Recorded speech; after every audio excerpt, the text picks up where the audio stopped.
Welcome to The Explainer. We're about to tackle one of the biggest questions you can possibly imagine. What would a world without God actually look like? So, what we're going to do is explore this really profound thought experiment from the theologian Dr. Sung. See, he argues that a world without God would be, well, fundamentally different from what most of us might picture. Let's really dig into his case.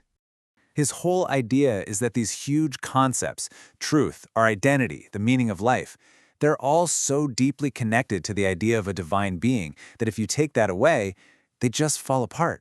They can't hold up on their own. So how does this whole chain reaction supposedly get started? Well, let's look at the very first domino to fall. Okay, so the first thing to go, according to this argument, is the whole concept of absolute truth. The idea that some things are just objectively real, whether you and I believe them or not. And Dr. has this great story to illustrate this from his time teaching at UCLA. A student basically posed a challenge that gets right to the heart of this whole debate. So what did he do? Dr. Ohm's response was brilliant. Really, he just turned the student's own logic right back on him. And in doing so, he highlighted this fundamental paradox in what the student was saying. And here's the core of that counter-argument. The claim there are no absolutes is, well, it's an absolute claim, isn't it? It's a self-refuting statement. It just kind of collapses under its own logical weight. So if you don't have that shared foundation for what's true, the argument goes that we're just left in this kind of intellectual chaos. Dr. Actually likens it to the formless and empty darkness you read about in Genesis. It's a world with no anchor, no way to measure anything. Everything is just purely subjective.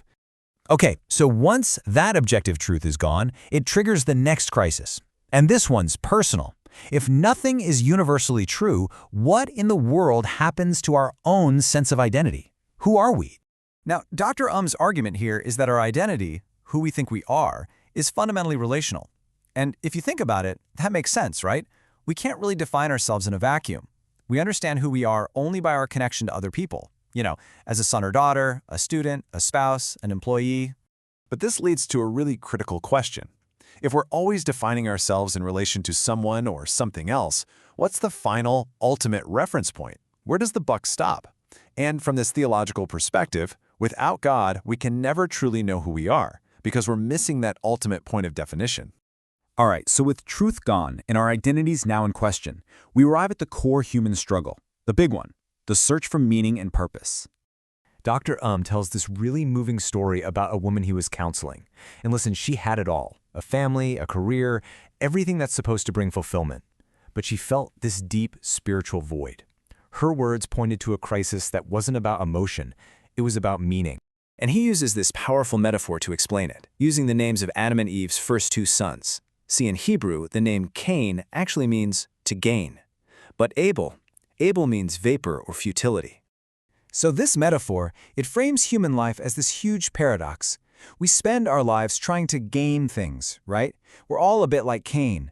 But in the end, everything we acquire, all the wealth, the knowledge, the status, it all becomes like vapor. It becomes like Abel. It just disappears. And that leads to this really profound sense of futility. So the argument here is that real, lasting fulfillment, it can't just come from satisfying our own needs. It has to come from a transcendent purpose, from living for something bigger, something beyond our own self-interest. So, if a life of just gaining things ends up feeling futile, what's the alternative? This is where we get to the climax of the whole argument, where a completely different foundation for reality is proposed. And according to this theological framework, that foundation is love. It's presented as the single most powerful and enduring force there is. It's the one thing that remains when literally everything else fades away. But why is it the greatest? Why love? Well, the idea is that love is the foundation that faith and hope are built on. In this view, you can't even have faith or hope without love coming first. I mean, think about it. You can't really have faith in a vacuum, can you? Dr. Ohm argues that faith is, at its core, a response. It's a response to a love that's already there, a love that reaches out to us first. And this line of thinking also totally redefines hope. From this perspective, hope isn't just wishful thinking. It's this confident expectation that the very same love that faith is responding to will ultimately be completely and fully realized.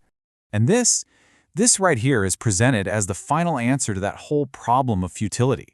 If death is the thing that makes all our gains feel like vapor, then the ultimate fulfillment of love has to be a reality where death just doesn't have that power anymore. Which brings us all the way back to the core of our thought experiment. We've walked through how, in this view, truth, identity, and meaning all crumble. So, in the face of all that, what's actually left? What truly remains? Well, according to this worldview, the simple, final, and eternal answer is love. It's presented as the one thing that isn't vapor. In fact, it is the ultimate reality. And that's our breakdown of this really fascinating theological argument. Now, whether you find it compelling or not, it definitely leaves us all with a pretty powerful question to think about. How does the presence or absence of a transcendent love shape your own understanding of meaning and purpose? Thanks for joining us on The Explainer.